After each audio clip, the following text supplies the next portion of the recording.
Nós estamos agora, a partir desse momento, fazendo a nossa transmissão online do nosso culto pelo Instagram. Que Deus te abençoe, você que participa. Sempre digo, né, que sempre possível esteja conosco. É muito bom que essa ferramenta esteja ao seu alcance, mas melhor ainda recebê-lo aqui, dar um abraço, dizer como você é bem-vindo, bem-vinda aqui na Reserva do Paiva, na Alameda dos Coqueiros, no quilômetro 4.9, aqui no Cabo de Santo Agostinho, onde tudo começou.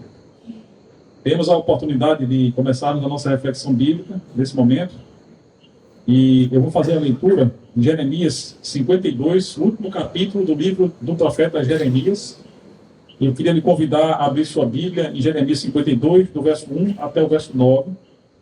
Enquanto eu estiver lendo na minha versão, você é convidado a ler na sua versão, seja no aplicativo, seja na Bíblia por escrito, a Bíblia impressa, no caso, que você possa acompanhar a leitura que será feita aqui de parte do último capítulo de Jeremias, nesse nosso encerramento da nossa série de mensagens em Jeremias, no dia de hoje.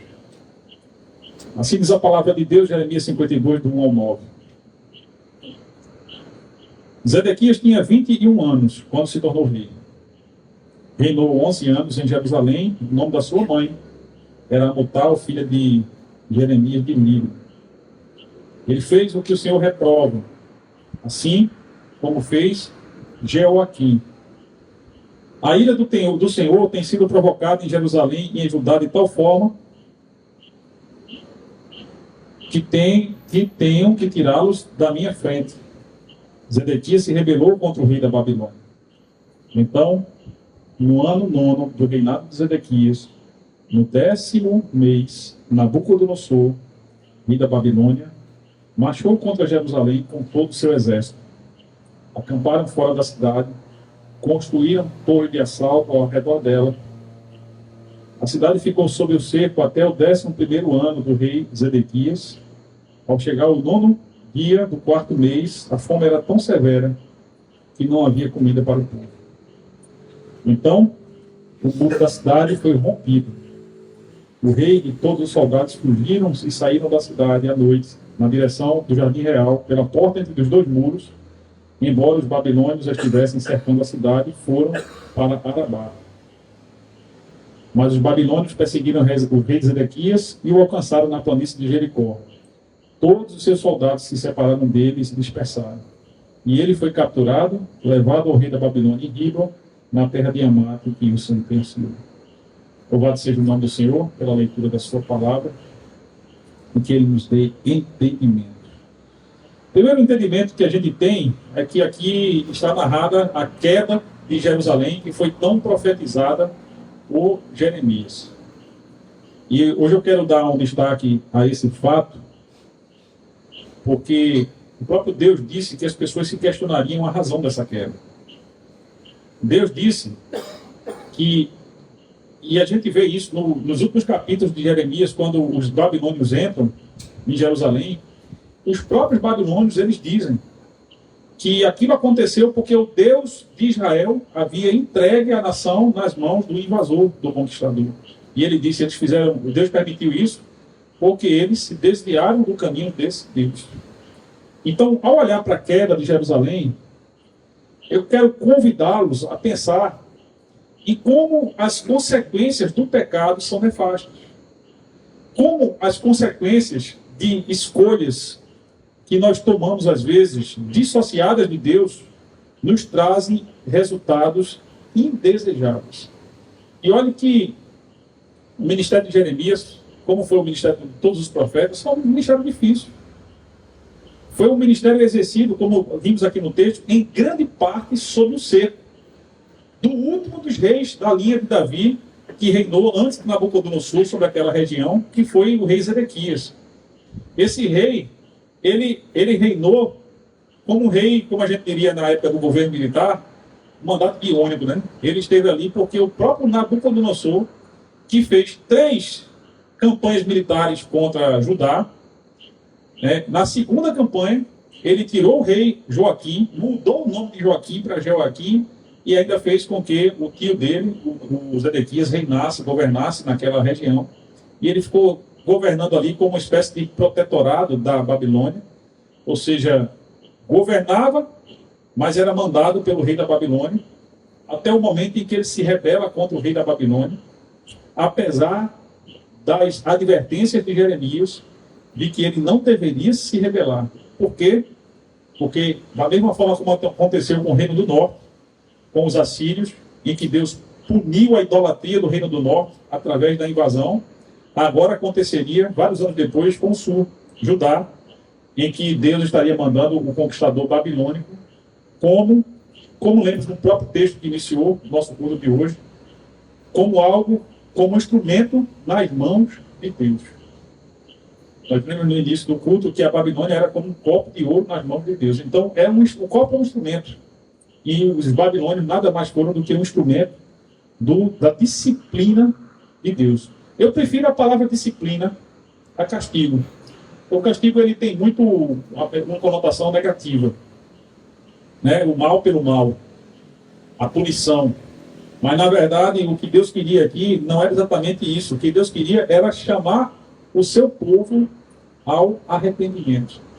E eu lembro que quando o templo de Jerusalém foi consagrado a Deus, a gente viu isso quando a gente leu o texto das Crônicas, por exemplo, Salomão fez uma oração belíssima, orando, envisionado, antevendo os fatos que poderiam acontecer no futuro.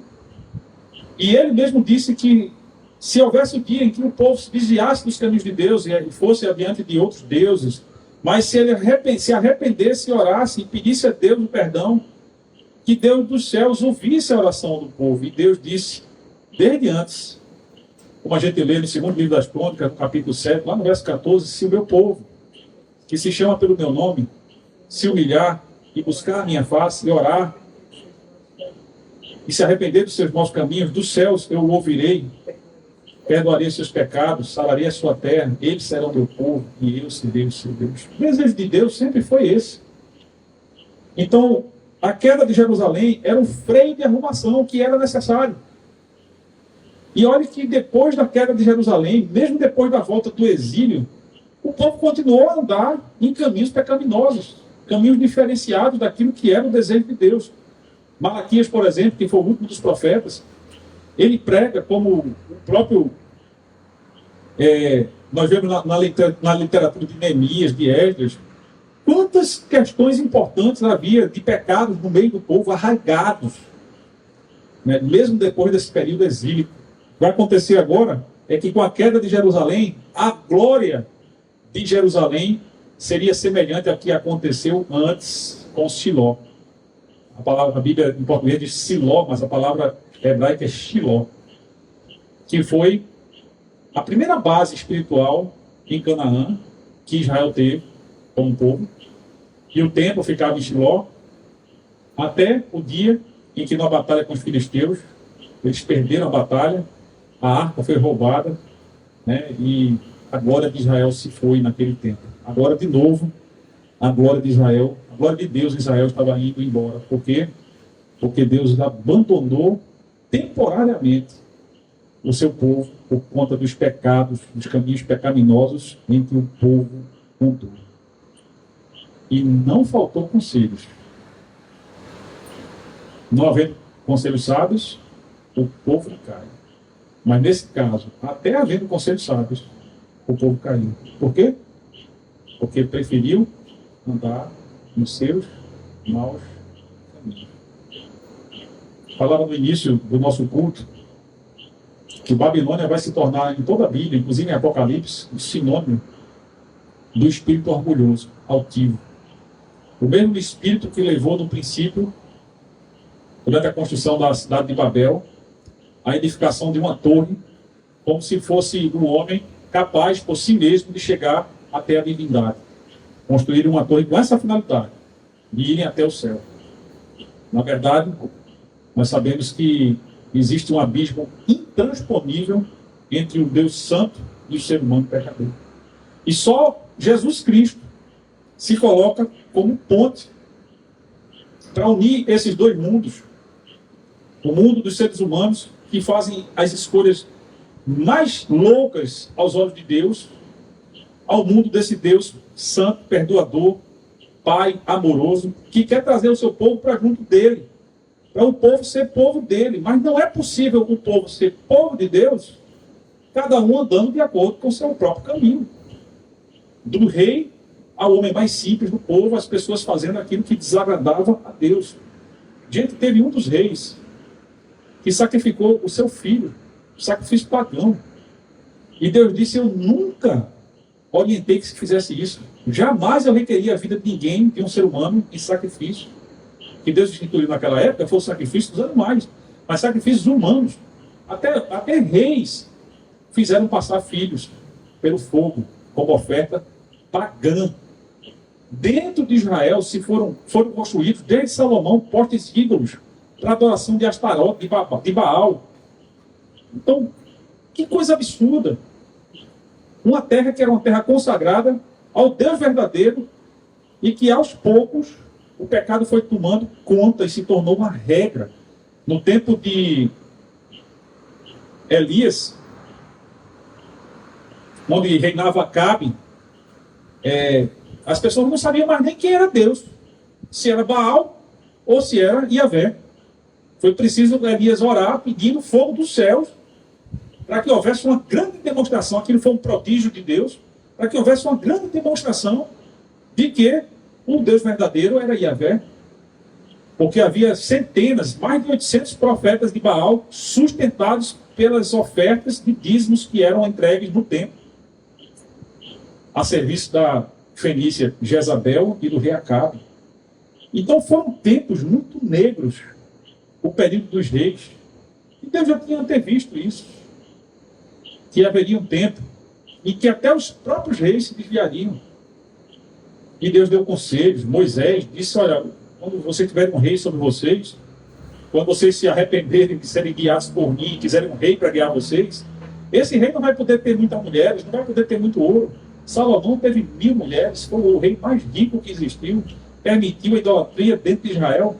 O reino se dividiu a partir dele, e agora é o final da história. Até a arte que foi feita para esse culto de hoje tem o The End, né? Aquela expressão que termina os episódios, né? Dos filmes, dos quadrinhos. É o ponto final. Na verdade, é um ponto e vírgula, né? Porque a história não chegou ao fim. Mas para o antigo, né, reino de Israel, é a última colher, né, da panela. Acabou-se tudo. A partir daí, os muros se tornam ruínas. Neemias depois vai reconstruir isso tudo. O templo é saqueado. Todo bronze, todo ouro, toda prata são levados para Babilônia.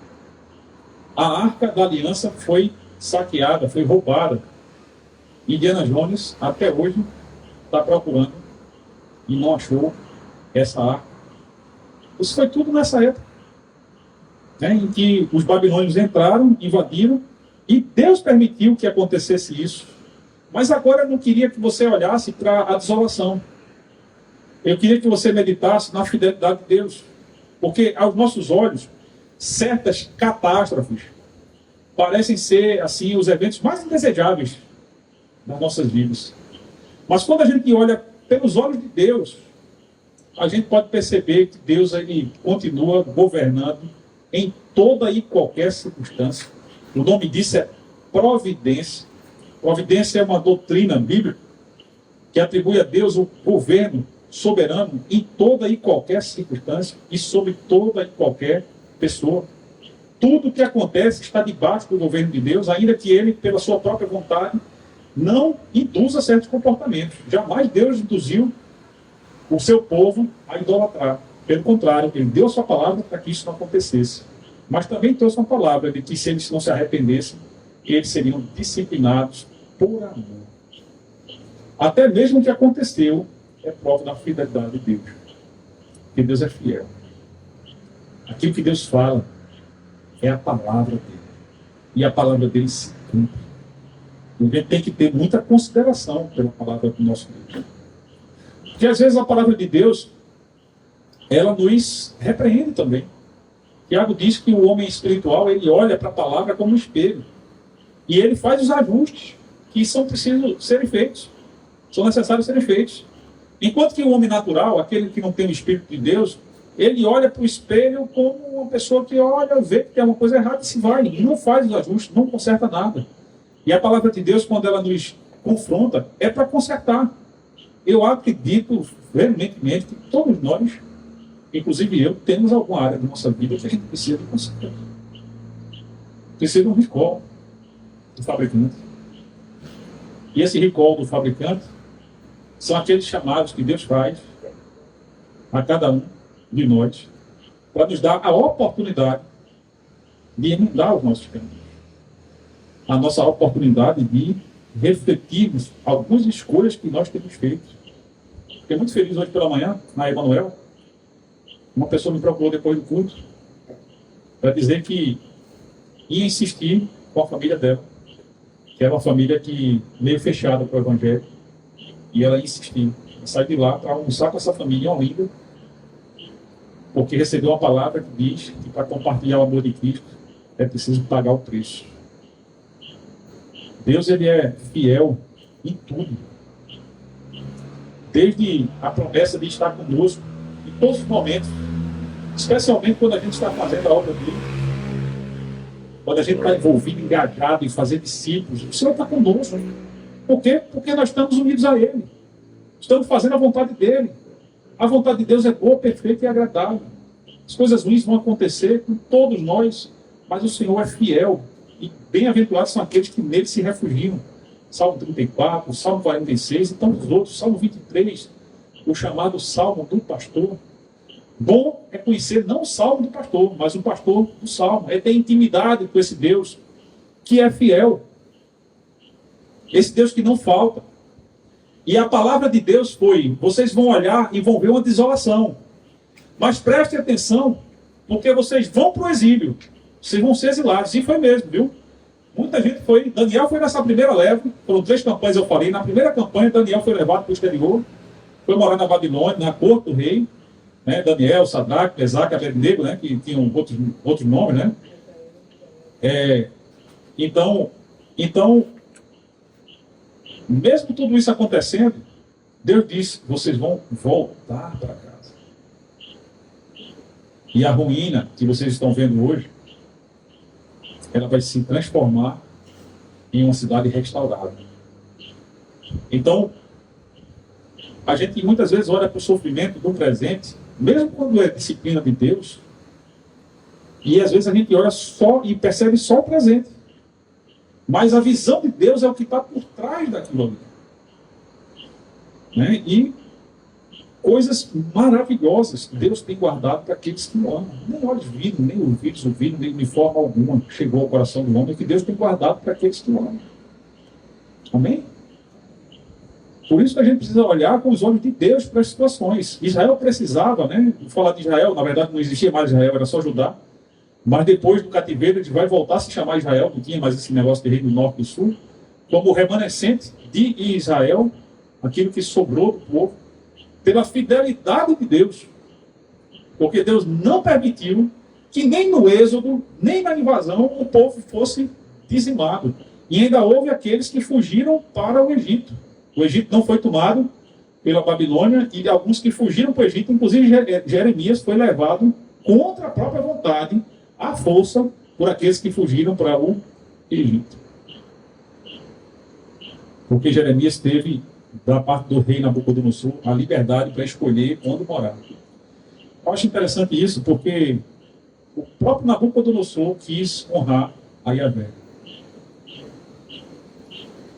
A gente viu aqui no Jeremias 52 que Zedequias foi sentenciado por Nabucodonosor. Sabe qual foi a sentença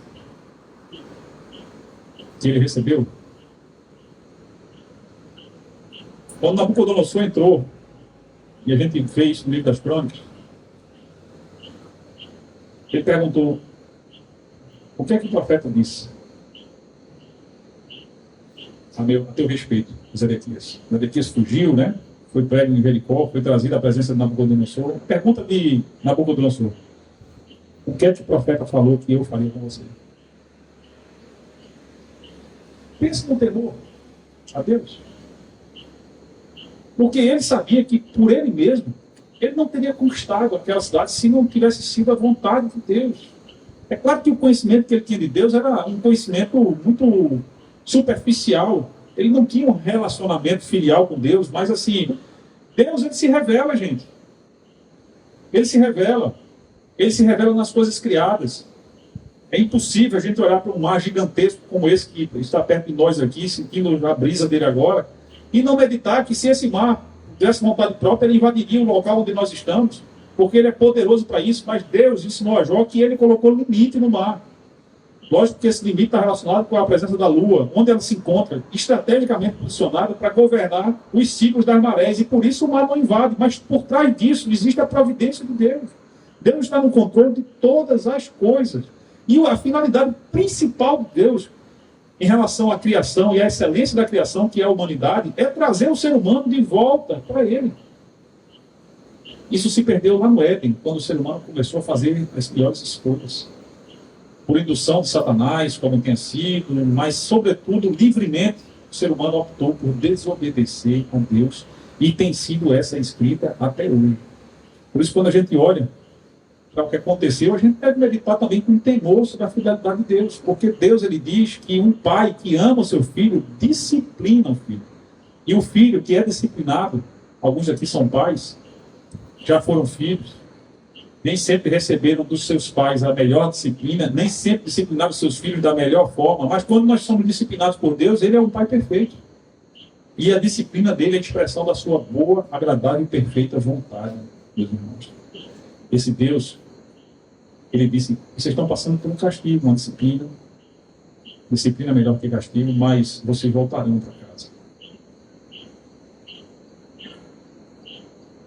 Eu fico pensando, imaginando o coração daquelas pessoas. Durante o ano que antecedeu a pandemia, 2018 e 2019, nós recebemos uma leva de venezuelanos que vieram fugidos do regime de Nicolás Maduro na Venezuela. E a gente procurou fazer o melhor para essas pessoas. Não sei se fizemos, mas uma coisa é certa. É muito triste a gente ver uma pessoa precisar deixar o local onde vive para morar em outro país, porque não tem a opção mais de viver no seu próprio país. É muito triste isso. E foi exatamente o que aconteceu com Judá naquela época. Os que não foram levados para o exílio fugiram para o Egito e a terra virou uma desolação. Mas Deus disse, a figueira ainda será restaurada. E Deus é fiel. E bom. Os propósitos de Deus são benignos. A benignidade é a intenção de fazer o bem. É fazer o bem. É buscar fazer o bem. Deus, ele é sempre benigno. Até mesmo na disciplina, o interesse de Deus sempre foi o melhor, o mais nobre. Em última análise, o que é que ele queria de Israel? Coisa simples. Cada um se converta dos seus maus caminhos. Aquele que adora um poste de ídolo, deixe de adorar. Aquele que adora uma imagem, deixe de adorar. Porque as imagens foram feitas pelas mãos dos homens. Mas aquele que é digno de adoração foi aquele que criou os homens que criaram as imagens. E só ele é digno de culto. Não terás outros deuses diante de mim. O primeiro mandamento. Então, nada mais claro do que isso. E lembre que Moisés, antes de eles entrarem na Terra Prometida, Deuteronômio 28, Moisés deixa muito claro a relação das bênçãos e a relação das maldições que recaíam sobre o povo, a depender das boas ou más escolhas que o povo fizesse. E é exatamente o que a gente está vendo aqui nesse episódio da queda de Jerusalém, é aquela palavra de Moisés se cumprindo. Eles seriam levados cativos para outros países por conta das suas más escolhas. Mas Deus não retribui o mal por mal. Ele disciplina o filho por amor. E a disciplina de Deus também é expressão da sua vontade. Logo mais a gente vai chegar no texto de Neemias, Esdras, e a gente vai ver a promessa de Deus na boca de Jeremias se cumprindo do retorno do cativeiro. Depois a gente vai ver que, lamentavelmente, o povo não aprendeu. E eu me arrisco a dizer que até hoje o povo ainda não aprendeu. Porque quantas são as pessoas que nos dias de hoje adoram imagens, o que é expressamente proibido por Deus na sua palavra? Quantas são as pessoas idólatras que adoram a si mesmas? O ego é um ídolo perigosíssimo e que se colocam numa posição de rivalidade com Deus, fazendo suas escolhas ao contrário daquilo que Deus deseja. Tem gente que pede até licença ao Espírito para agir na carne, quando a Bíblia diz: andeis no Espírito e não satisfaçam as concupiscências da carne, porque os desejos, as nossas inclinações humanas são sempre para o erro. Uma das palavras que traduz a ideia de pecado é armacia, é uma das que eu gosto mais, e ela exatamente significa errar um alvo. A gente às vezes até quer acertar, mas a gente erra o alvo. E Deus, como um Pai bondoso, Ele olha para nós, por mais que você seja experiente, a pessoa que tiver mais idade aqui entre nós, mais tempo de vida, portanto, Deus olha para cada um de nós como se fôssemos criancinhas. Porque a nossa experiência não se equipara à sabedoria de Deus. Por isso que todos nós precisamos buscar a vontade de Deus. O Senhor Jesus nos ensinou na oração chamada dominical, das primeiras coisas que Ele nos ensinou foi, ao começarmos as nossas orações, dizermos no coração: Pai, que estás nos céus, santificado seja o teu nome e seja feita a tua vontade, tanto nos céus quanto aqui na terra. Porque a vontade de Deus é boa. Dito isso, quando a gente passar por certas situações da vida que a gente não compreender, a gente precisa olhar com os olhos de Deus. Porque em tudo, meus irmãos, o Senhor nos traz ensinamentos. Às vezes foram consequências dos nossos próprios erros, e a gente está pagando o preço. Isso não é para a gente olhar com autocomiseração, não é para a gente olhar para nós mesmos com um sentimento de desvalia, perdermos a nossa autoestima, porque para nós é uma lição preciosa que precisa ser aprendida e aprendida. Porque Deus, Ele quer, nos permite passar por certas coisas, mesmo que não seja a vontade dEle, para que a gente tire ensinamentos. E de tudo que a gente vivencia, a gente tira ensinamentos. O principal ensinamento que eu tiro da circunstância do cativeiro babilônico é que Deus, além de fiel, Ele é bom.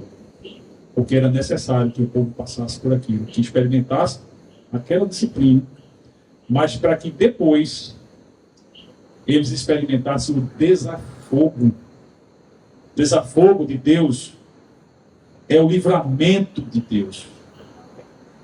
É tão bom quando a gente supera a fase ruim, né? Quando a gente supera aquela circunstância adversa.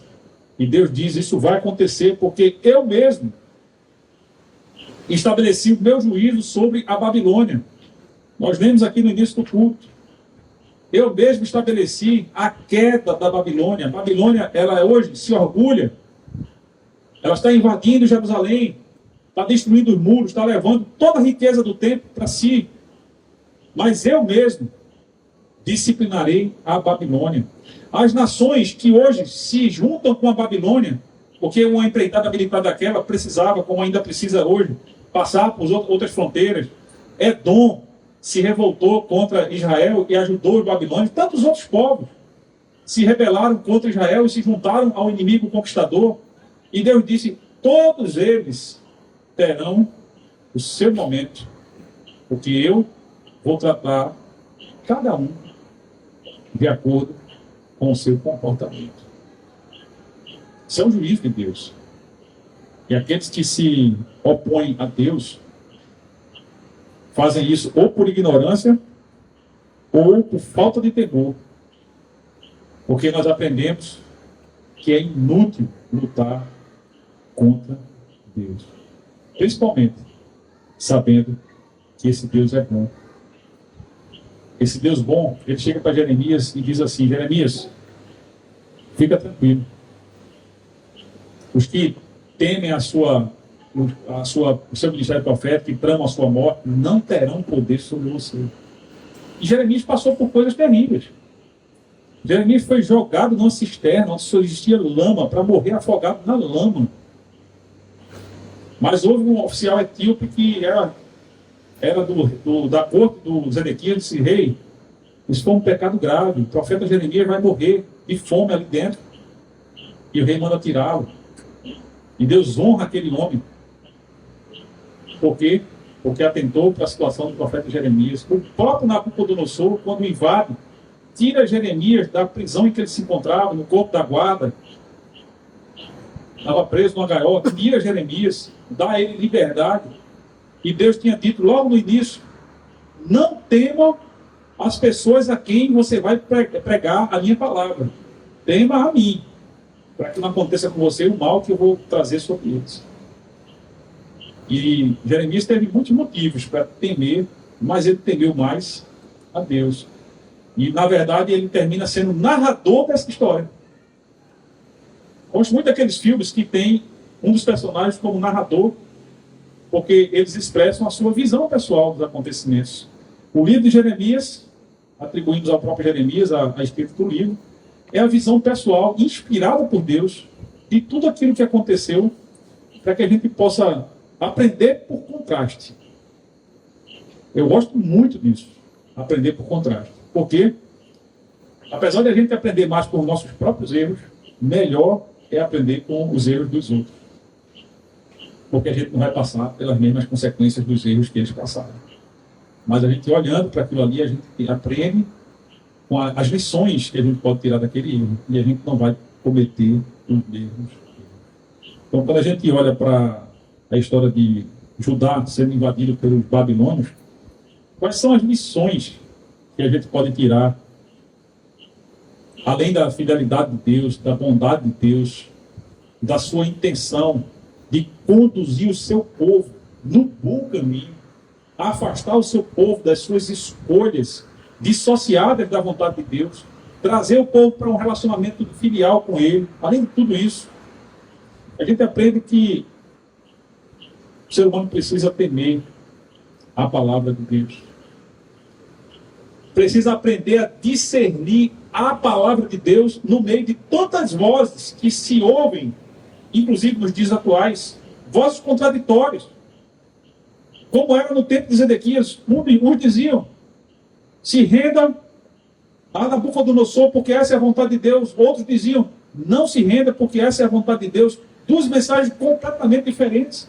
E o rei, sem saber a quem dá ouvidos. Hoje, quando a gente olha para trás, a gente sabia quem estava. Segunda lição. Primeira, aprendamos a temer a palavra do nosso Deus. Segunda, é inútil lutar contra Deus. Existem coisas que Deus está fazendo e algumas pessoas se levantam contra. É inútil lutar contra Deus. No mínimo, você está perdendo o privilégio de se juntar àquilo que Deus está fazendo. No livro Conhecendo Deus Fazendo Sua Vontade, o pastor Henry Blackbaby é um dos autores, nós aprendemos que quando Deus nos dá a visão sobre algo que Ele está fazendo, é um convite para a gente se juntar àquilo que Ele está fazendo, e Ele se revela a nós quando a gente se junta a Ele e vence a nossa crise de fé, e a gente dá o passo decisivo, a gente vai ter experiências com Deus. Gente, era isso que Deus queria, que o povo tivesse experiências com Deus. É só a gente olhar para o tempo dos juízes. O tempo dos juízes é uma espécie de protótipo do que ia acontecer no futuro. No tempo de Jeremias, em que o povo se afastava de Deus, Deus tirava sua proteção sobre o povo, o inimigo vinha, prevalecia contra Israel, Israel se sentia aflito, orava, Deus intervinha, havia um livramento, depois daquele livramento a situação espiritual esfriava, o povo se distanciava de Deus, e isso ia se repetindo num ciclo vicioso, que Deus quer acabar com isso. O que Deus quer da vida dos seus filhos e filhas é constância. palavra nos diz para nós sermos cheios do Espírito de Deus. Paulo diz isso. Sejam cheios do Espírito de Deus. O que nos dá plenitude do Espírito de Deus é constância. É um crescimento constante, progressivo, em conhecer esse Deus. A gente só conhece a Deus por experiência. É quando a gente é confrontado pela palavra dele. E muitas vezes a gente sente medo, sente dúvida. A gente sente receio. A gente acha que a gente não é capaz. A gente acha que aquilo que Deus está fazendo é impossível. Mas aquilo que Deus faz é do tamanho dele. É para a gente saber que foi ele que fez. A cura de um paralítico, por exemplo, a gente pegou sobre isso pela manhã, né, Emanuel? É algo do tamanho de Deus. Paralítico de nascença é algo do tamanho de Deus, para que as pessoas vejam a glória de Deus. Maior glória é vista quando o ser humano, orgulhoso, presunçoso, pecador, se rende a esse Deus como seu Senhor. E a partir de então, busca crescer no relacionamento com esse Deus. Esse é o único e verdadeiro Deus. Todos os outros são falsos deuses. E esse Deus, ele se revela como um Pai. Isso significa que ele busca um relacionamento de pai e filho. O que ele quer são filhos. Uma descendência consagrada. Uma descendência consagrada é uma descendência que se relaciona com ele. Que cresce nesse relacionamento. Que amadurece. Que não é como crianças espirituais sendo levados pelos ventos de inconstantes doutrinas que hoje afligem todos, até as igrejas cristãs. Tanta bobagem teológica tem guiado ventos aí, dado ventos que guiam pessoas para caminhos completamente diferentes de Deus, seja uma teologia de prosperidade, sejam outras coisas absurdas que nós vemos hoje, inclusive na igreja de Cristo. Deus quer consertar as coisas. O critério da sua palavra, ele quer que nós voltemos a ser o povo da palavra, que vive pela palavra, que considera a palavra, que amadurece na palavra. Porque isso nos traz a plenitude de Espírito. A gente tem a oportunidade de aprender por contraste. Aprender o que não fazer. Quando a gente olha para a situação de Judá e vê um país glorioso sendo destruído. E Deus anunciou que faria isso. Daqui a pouco a gente chega em Daniel, a gente vai ver a visão que Deus deu para Daniel. Do Império Babilônico, ruim. Do Império Persa, ruim. Do Império Romano, ruim. De todos os reinos, ruindo. Até que se estabeleça o reino eterno de Jesus Cristo. Essa é a visão que nós temos como cristãos, daquilo que Daniel vislumbrou. O Messias é Jesus, cujo reino é eterno. Esse reino jamais perecerá. E esse reino se instala silenciosamente no coração de homens e mulheres tementes a Deus, que se rendem a Deus e que buscam crescer nesse relacionamento com esse Deus maravilhoso, único, verdadeiro, Pai de amor, todo-poderoso, todo-bondoso, que deseja que a gente se aproxime dele. Isso só é possível quando a gente deixa de caminhar nos nossos próprios caminhos. Aprendamos por contraste, amém? Amém. Meditemos como isso se aplica nas nossas vidas. Quero sugerir que cada um, inclusive eu farei isso, analise suas escolhas.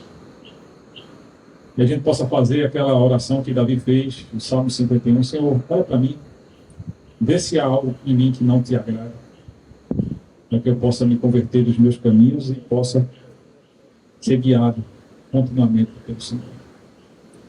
Deus abençoe a sua igreja, que essa palavra possa alcançar o seu coração, de tal forma que você possa viver com sabedoria por essa mesma palavra. Feche seus olhos, eu quero orar pela sua vida. Se existe alguém entre nós que não entregou sua vida a Jesus Cristo ainda, esse é o momento de você fazer a sua entrega. E talvez você, não quero ser fatalista, mas não perca as oportunidades que Deus tem dado para você. Se hoje é o seu momento de entrega, faça essa entrega. Você pode fazer no lugar que você se encontra, com o seu coração, para o coração de Deus, e dizer para Ele: Senhor, eu estou constrangido pelo meu pecado e quero, Senhor, viver uma vida nova. Eu quero ser guiado pelo Messias Jesus Cristo como meu Senhor, e que a partir de então eu possa andar tão somente pelos teus caminhos. Aqueles que já tomaram essa decisão têm a oportunidade desse momento de meditar nos caminhos que têm andado, fazer as suas reflexões de acordo com a palavra de Deus e ajustar, fazer ajustes de rota. Quem sabe pegar a bússola, que é a palavra, e verificar qual tem sido o teu norte, o que é que tem guiado as tuas escolhas. Esse é o momento que eu interceder pela sua vida.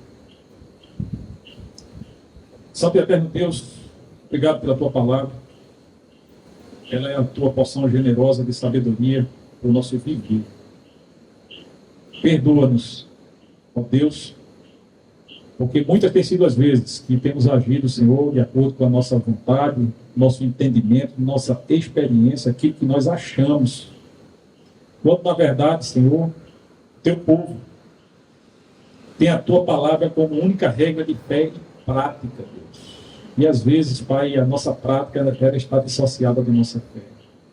Reconhecendo isso, pedimos, meu Deus, nos ajuda, Senhor, a emendar as nossas veredas, a reconstruir, Senhor, caminhos. Pai, talvez decisões tenham nos afastado de pessoas que hoje o Teu Santo Espírito nos traz à mente para que haja restauração de relacionamentos. Talvez, Senhor, sejam simplesmente escolhas que têm trazido consequências negativas para nós, para a nossa família, que hoje, Deus, o Senhor nos traz à mente para que haja mudança de rumos. Talvez, Senhor, exista entre nós pessoas que nunca conheceram a Ti, Senhor, como o único e verdadeiro Deus, e que hoje desejam fazer entrega de vida. Essa é uma oportunidade, Senhor, pela qual eu oro em favor de todas essas pessoas, de mim mesmo também, pedindo, Senhor, que o Senhor nos guie continuamente pela Tua palavra, para que nós possamos acertar. Sabemos que não acertaremos sempre, mas quando errarmos, Deus nos dá a visão dos nossos erros, para que nós possamos, a tempo, fazermos um bom ajuste de rota que necessitamos para caminhar de acordo com a Tua palavra, Deus. Abençoa o Teu povo, abençoa a Tua igreja, que a Tua igreja amadureça no conhecimento de Ti, Senhor. Que a Tua igreja amadureça pela palavra, Deus, fazendo escolhas santas, escolhas acertadas, Deus, escolhas consagradas, Deus. Que as nossas decisões de vida sejam diferentes das decisões que as pessoas que não Te conhecem têm tomado, Senhor, para que a gente possa fazer a diferença nesse mundo de trevas, sendo, Senhor, um farol aceso, iluminando, Senhor, esse mundo com a luz verdadeira que ilumina todo homem, que é Jesus Cristo, Deus. Ele é a maior expressão da Tua fidelidade, da Tua bondade, do Teu amor. E Ele nos ensinou como viver de uma forma que Te agrada. E é isso que nós desejamos, Pai, em nome de Jesus. Amém. Deus abençoe, meus irmãos.